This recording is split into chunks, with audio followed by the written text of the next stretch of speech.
through the courts before then. And those are some of the headlines. This is Democracy Now!, democracynow.org, The War and Peace Report. I'm Amy Goodman with Juan Gonzalez. And welcome to all of our listeners and viewers around the country and around the world.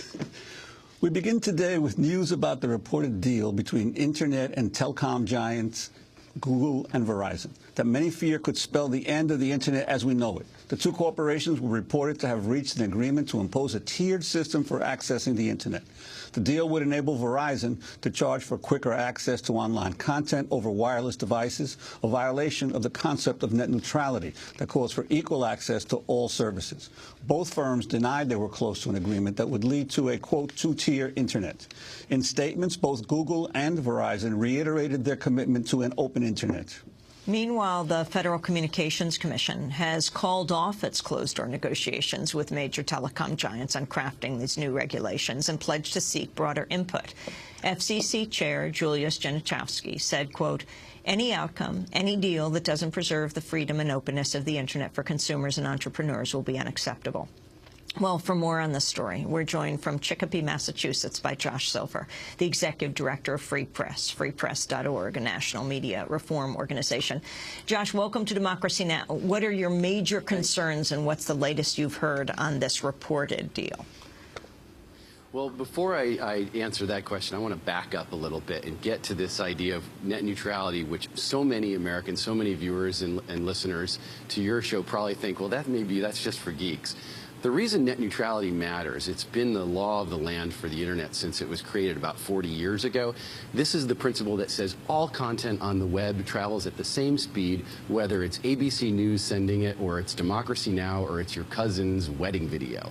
And the key there is understanding that as Internet speed increases, then we're going to see all media, television, radio, phone service, emerging technologies, all delivered through an Internet connection.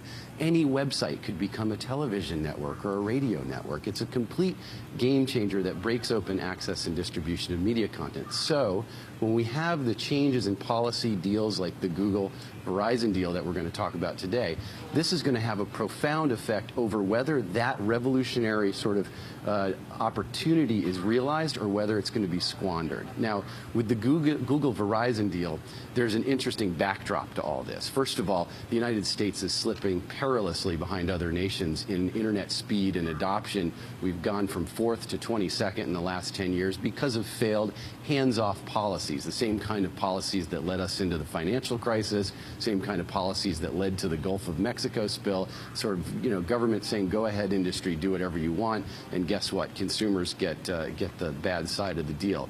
In April of this year, an astounding thing happened. Because of moves made by the Bush FCC, the current Federal Communications Commission was stripped of all authority to regulate the Internet, to regulate, or not just the Internet, but the Internet service providers, a key distinction. They're no longer able to say, hey, Verizon, hey, AT&T, that's not fair. You can't price gouge consumers. You can't indiscriminately block content. And that comes in the backdrop of a president who had said during the campaign, President Obama, I am a fierce advocate of net neutrality. And then he appointed an FCC chairman, the current chairman, Julius Genachowski, as you mentioned, an avowed net neutrality supporter. But then things started to get really strange. Over the past couple of months, Chairman Genachowski pulled industry leaders into his offices, no public interest groups, and said, I'm not going to make a move to reassert my agency's authority, even though that would be an easy thing for me to do. Instead, I'm going to ask you industry players to broker a deal and try to create a compromise that we can all live with. And I'm not going to worry so much about the public interest groups. At least that's how it felt from here. And so now we're in this strange limbo where the FCC chairman is sitting on his hands. He's not reasserting the authority of his agency that's needed to protect net neutrality and bring competition and drive down prices and get universal broadband to every American. And we've got Google and Verizon, who amidst this announced a deal unexpectedly this week. There'd been rumors of it, certainly didn't think it was going to happen so quickly, a deal that would essentially say, okay, it's going to be all right if we actually block or slow down content in the wireless space, and in the wired connections to the home or to businesses, we can sort of have something called managed services, which lets us slow and discriminate content as we see fit. And part of what's so remarkable about this, Google, for the last 5 years, during this epic battle over net neutrality, Google has sided with the public interest groups and with other internet companies like Skype and Verizon, or excuse me, Skype and Amazon and eBay and others, to support net neutrality and support consumers. So this giant I just want to interrupt for 1 second before we get to this to the Google Verizon deal. I want to backtrack a little bit to the net neutrality issue as you defined it.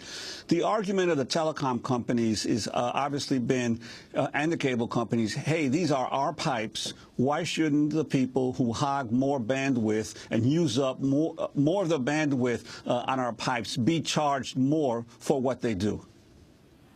Well, here's the problem, Juan.